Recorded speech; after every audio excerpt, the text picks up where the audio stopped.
अल्लाह का कुरान कहता है वमा खलक़तुल जिन्ना वल इंसा इल्ला लियअबुदून। क्या कुरान कह रहा है? हमने नहीं भेजा मगर इंसान को किस लिए, और जिन्नात को अपनी इबादत के लिए, अपनी पहचान के लिए भेजा। अब बाज़ार वाले किसकी पहचान करवा रहे, दुकान वाले किसकी पहचान करवा रहे, हुकूमत वाले किसकी पहचान करवा रहे, माल वाले किसकी पहचान, अल्लाह की तो कोई पहचान करा ही नहीं रहा। फरमाया बंदे मैंने दुनिया के अंदर तुझे अपनी पहचान के लिए भेजा तो अपनी पहचान करवाने लग गया। कौन हो? कोई कहता मुसलमान हो, कम्बो हैं, अराई हैं, अवान हैं, कित्थे जाए फलाने जाए। एक एक हसबनामा लकीर की तरह मेरे अजीज़ अल्लाह ने रट्टू तोते की तरह आपको मुझे पढ़ाया, रट्टू तोता बनाया। हुआ सम्माकुमुल मुस्लिमीन, तेरा नाम मुसलमान रखा। इन्ना दीन इंदल्लाहिल इस्लाम, मेरे नज़दीक दीन इस्लाम पसंदीदा दीन है, मैंने रखा, मैंने तेरा नाम मुसलमान रखा। अपनी मर्जी से नहीं आया। कुंतुम खैरा उम्मतिन उखरिजत लिन्नासि तअमुरूना बिल मारूफ व तनहौना अनिल मुनकर। जानवर चराने नहीं आया, जानवर पालने नहीं आया, ये तो तेरी ज़रूरियात के साथ जोड़ा। अपनी मर्जी से नहीं आया तो अपनी मर्जी से आता तो कोई गोद गैर आबाद ना होती, कोई गोद उजड़ती ना, सारी गोद आबाद होती। अगर अपनी मर्जी से मेरा बंदा कोई दुनिया के अंदर आता तो किसी लड़की को तलाक ना होती। अपनी मर्जी से तो आता, लाखों का जहेज लाने वाली का घर ना उजड़ता। मैंने तुझे भेजा लेकिन जिम्मेदारी दे के भेजा, तुझे ना दुकान वाला बनाया मगर ना मकान वाला बनाया। तअमुरूना बिल मारूफ व तनहौना अनिल मुनकर व तुमिनूना बिल्लाह, नेकी का हुक्म करने वाला, बुराई से बचना और बुराई से बचने का हुक्म करने वाला बना के भेजा। जब भी तेरे से पूछे तू कौन है, तेरा मनसा क्या, तेरा नजरिया क्या, तेरी सोच क्या, व तुमिनूना बिल्लाह, अल्लाह पर ईमान का इजहार करना। अल्लाह का बंदा बन के आइयो, अल्लाह का बंदा बन के बताइयो, अल्लाह का बंदा बनने की दावत दियो। अब बताओ ये दावत हो रही है? मस्जिद के अंदर तबलीगी जमात आई, उसने आके ऐलान किया भाइयों दोस्तों बुजुर्गों, बकिया दुआ के बाद एक अहम, बकिया नमाज के बाद दीन के बारे में बात होगी, या दुआ के बाद दीन के बारे में बात होगी। अब वो क्या करे, दीन मेरी ज़िंदगी में, सारे आलम के इंसानों की ज़िंदगी में कैसे आ जाए, इसके लिए मेहनत की ज़रूरत है, इसी बारे में मस्जिद में बात होगी। तो सारे उठ के चले गए। वो क्या, हम तेरी बात नहीं मानते, ना 10 मिनट बैठो, ना गश्त कराओ, ना मेरे अजीज़ों उनकी बयान को सुनो, लेकिन कम से कम 1 मिनट तो खुदा के घर के अंदर उनकी आवाज़ पे बैठ जाया करो, ताकि पता लग जाए हम अपनी मर्जी से नहीं आए, किसी के बन के आए, अपनी मर्जी से नहीं किसी की मर्जी से आए, अपना काम बनाने नहीं आए बल्कि अल्लाह का काम करने के लिए आए। बैठना चाहिए कम से कम 1 मिनट। आपको कोई दावत दे, बैठिए, उसकी गुफ्तगू को सुने, उसकी बात को सुने। लेकिन सारे का सारा मिजाज बिगड़ा हुआ। वो मोबाइल के ऊपर एक दिन लतीफ़ा पर 70 मौलाना आया हुआ था, मौलवी साहब ने नमाज पढ़ाई। नमाज में मेरे अजीज़ों 2 रकात पढ़ाई और 2 रकात के बाद सलाम फेर दिया। एक बंदे ने कहा हज़रत जी इतने सारे मजमे के अंदर किसी को पता ना लगा, मुझे पता है क्या आपने 2 पढ़ाई 4 नहीं पढ़ाई, सारा मजमा। उन्होंने कहा पता नहीं 2 या 4, दोबारा पढ़ लो। उन्होंने कहा मौलवी साहब अल्लाह का शुक्र है, वो कह रहे मौलवी साहब कह रहे हैं अल्लाह का शुक्र है कि इस दौर के अंदर भी ऐसे लोग हैं जो नमाज के अंदर ध्यान रखते हैं, नमाज को ध्यान के साथ पढ़ते हैं। बाबा जी आपका बहुत शुक्रिया, आपने नमाज को ख़राब होने से बचाया। पक्का पता 2 रकात का? मौलवी साहब अल्लाह की कसम उठा के कह रहा हूँ 2 रकात है, 4 नहीं पढ़ी।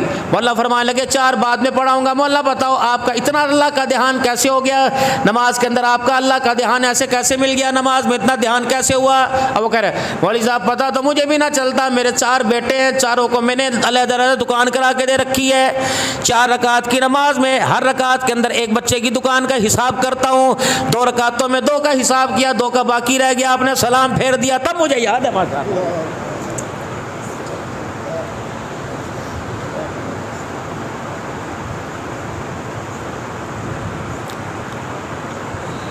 नमाज पढ़ने चलते चलते पंखा बंद हो गया, इमाम को ही पता लग गया, बत्ती चली गई।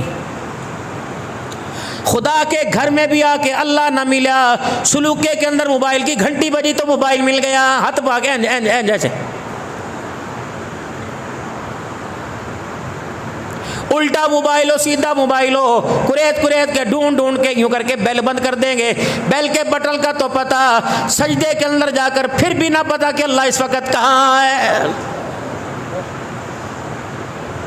10 दिन खुदा के घर में तका बैठे, ये 10 दिन तक अल्लाह को तन्हाइयों में रात के अंधेरों में ढूंढते रहे। कभी बत्ती जला के ढूंढा, कभी बत्ती बुझा के ढूंढा, कभी सजदों में ढूंढा, कभी रोजे की हालत में ढूंढा, कभी सवा सवारा तरावियों में पढ़ के ढूंढा। कितनी बदनसीबी की बात है, फाके गुजार के तरावियां पढ़कर तकाब में मस्जिद में बैठ कर फिर भी खुदा को ना पा सके। इससे बड़ा दुनिया के अंदर बदनसीब और कौन है। मेरा बच्चा बैठा तकाब में, एक अल्लाह वाले ने अजीब सी बात कर दी, छोटा सा था, और माँ कह रही थी भी तेरी उम्र ही 14 साल है, ना बैठ। अब वो घर से गया तो आवे ना, तो अफ्तारी का वक़्त आया तो उसने बच्चा भेजा मेरी अफ्तारी भेज दो। मैं तो रास्ते में सफ़र में होता हूँ, तो ने कहा वो तो तकाब बैठ गया। उसने मुझे फ़ोन किया, मैं कहा बैठ गया अल्लाह किस्मत। लेकिन जब चांद रात हुई वापिस आया तो मैंने ईद पढ़ाने जाना था, क्योंकि मेरा बच्चा तकाब बैठा, मैंने उसे उठाना था, वरना मैं तो पीर महल में होता हूँ ईद की रातों में। तो मैं उसे उठाने के लिए घर ही रहा। मैंने कहा रात को जाऊँगा। और पाकिस्तान में तो अमूमन चांद चढ़ता ही तुलुई ईशा के बाद होता है, 29वीं 30वीं रात का। ये पक्की तरह जहन के अंदर बिठाओ, फजर से पहले ईशा के बाद वो चांद होगा। ये 3-4 साल से हमारे मुँह पर जो तपेड़े ज्यादती हो रही है, अब अल्लाह आलम कहाँ तक सच है कहाँ तक सच नहीं। इस मरतबा तो वो रोते हलाल कमेटी का मेंबर भी बेचारा रो पड़ा। उन्होंने कहा जिस सुराख से मैं चांद देख के गया मुझे नज़र नहीं आया, ईशा की नमाज़ पढ़ने गया, फ़र्ज पढ़ा के वापस आया, चांद का ऐलान भी कर दिया। वो चांद था कहाँ, सुराख में से निकला था, फिर वापस चला गया। अकाबिरीन ने फतवा दे दिया कि ईद की नमाज कोई नहीं, दाएँ बाएँ से आवाज़ें, लेकिन हाज़ा मिन फ़ज़ली रब्बी, अल्लाह को ये सारा वबाल हुकूमत वक़्त पे पड़ेगा मुकम्मल, क्योंकि इस्लामी हुकूमत के मातहत हैं। जो इस्लामी रियासत ऐलान करेगी अवाम को ताबे होना पड़ेगा, बाकी वो जाने, उनका काम जाने। तो मैं खाना खा रहा था रात को, फिर सफ़र की तैयारी थी पीर महल की। मेरे बच्चे से कहा, मैं कहा मोहम्मद माविया, उस कटिंग वाले को मैंने कह दिया जाके अपने बाल कटवा ले। तो हमारे एक सूफ़ी जी हैं, वो पास बैठे हुए था, उन्होंने मुझे कहा जाओ बेवकूफ़ा, मुझे कहने बड़े उम्र के, जाओ बेवकूफ़ा, कम से कम इन बालों को एक दिन तो रहने देता घर के अंदर। मैंने कहा सूफी जी क्यों? कहा 9 दिन तेरा बच्चा अल्लाह के घर में रहा, पता नहीं ये सर के ऊपर जो बाल हैं कभी खड़ा होता होगा, कभी रुकू में, कभी सजदे में, कभी जवानी के साथ सजदे में रोया भी होगा। पता नहीं खुदा की रहमत इन बालों से कितनी मरतबा टकरा के गई, कम से कम बरकत एक दिन के घर के अंदर तो रहने देता। ये बड़ों के साथ होती है। हम उम्रा करके आते हैं, अल्लाह में तौफीक अता फरमाता है। जब उम्रा करके आते हैं, वो कपड़े जो मक्के में पहने, वो कपड़े जो मदीने में पहने, काम वाली से घर वालों को कहते हैं खबरदार, इसको दाबड़े में तसले में डाल के जो पहला पानी निचोड़ कर इसे गमले क्यारी में फेंक देना, इसे नाली के अंदर ना फेंकना, ये कपड़ा बड़ी बड़ी बाबरकत जगह से लग के आया है। हमने अदब ही करना छोड़ दिया, ना माँ बाप का अदब, ना बहन भाइयों का अदब, ना जगह का अदब, ना रिश्तेदारी का, ना अल्लाह के घर का अदब। ऊंची आवाज़ से बोलना मस्जिद में मना, कहकहा लगाना मना। हुजूर हम भी बदनसीब हैं, हमारी से भी गलती। हुजूर सल्लल्लाहु अलैहि वसल्लम 3 तरीके से हंसा करते, ये तो याद है अल्लाह के नबी दाएं हाथ से खाते, बाथरूम में बाएं पाँव से जाते, बिस्मिल्लाह पढ़ के खाने की सारी सुन्नतें याद हैं।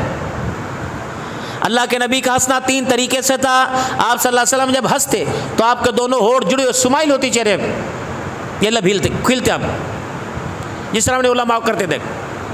या आप ऐसे हंसते कि आपके होंठ मुबारक खिल जाते, ये दांत चमकने लग जाते, ये या आप सल्लल्लाहु अलैहि वसल्लम जब बहुत ज़्यादा खुश होते तो इतना आपका मुंह मुबारक खुल जाता कि आपकी दाढ़ें अंदर की ये नज़र आने लग जाती। कह लगा रहा ये हराम है, हराम है, मना है। मस्जिद के अंदर तो यही मना है, आम घर में कर जानवरों की तरह, शैतानों की तरह कहका लगाना मना फरमाया उलमा किराम। इश्क़े नबी से मिलते हैं जन्नत के रास्ते, अल्लाह से मिलाते हैं सुन्नत के रास्ते। हर कदम पर कपड़े के दामन पर जो सिलाई हो, शलवार का पैंचा, तहमत की लंबाई कितनी होनी चाहिए, ये भी मुझे मदीने वाले की ज़िंदगी से सीखना पड़ेगा। बीवी कैसी लेनी चाहिए, उसके अंदर, उसकी गोद के अंदर क्या क्या कमालात हो, ये मदीने वाले की ज़िंदगी से सीखना पड़ेगा। उसका चेहरा कैसा हो, उसका किरदार कैसा हो, उसका दुपट्टे का साइज़ कैसा हो, ये भी मदीने वाले से सीखना पड़ेगा। औलाद गोद में आई, उसे गोद से लेकर कब्र तक पहुँचाने में उसकी ज़िंदगी कैसे गुजरे, ये भी मदीने वाले के कदमों से सीखना पड़ेगा। घर कैसा बनाना, ये भी सीखना पड़ेगा। घर की छाँव कैसी बनानी, कुर्बान जाऊँ मक्के के दुर्रे यतीम पर, आमना के लाल सोले रजपाल नबी सल्लल्लाहु अलैहि वसल्लम पर आपने गली के अंदर रास्ते का भी तरीका बतला दिया कि तुम्हारी गली आमदोरफ्त के लिए कितनी होनी चाहिए। ये भी नबी ने बताया कि दो ऊंट आपस में, एक ऊंट इधर से आ रहा हो, जैसे उलमा से सुना, एक ऊंट इधर से आ रहा हो, एक ऊंट इधर से जा रहा हो, दोनों आपस में आसानी के साथ गुजर जाए, आपस में एक दूसरे को टकराए ना, खराश ना है खाल, इतना गली का रास्ता होना चाहिए। या जिसका मोटरसाइकिल है उसने इतना बड़ा तंबूड़ा बना रखा है, जिसकी गाड़ी है उसने थल्ला बना रखा है, और जी घर घुटन वाला है, रात को इतना बड़ा थल्ला है कि वहाँ जो रात को बाबा जी बैठ जाते हैं। अब अब्बे दे बैन नहीं बनाया, उसी की करना चटना है, इन्हों नाल कबरें लाके अब्बा इत्थे बह जांदा, अब्बा बह जांदा तो 36 गरीबों का रास्ता भी तो रोक रहा है। रेडी वाले की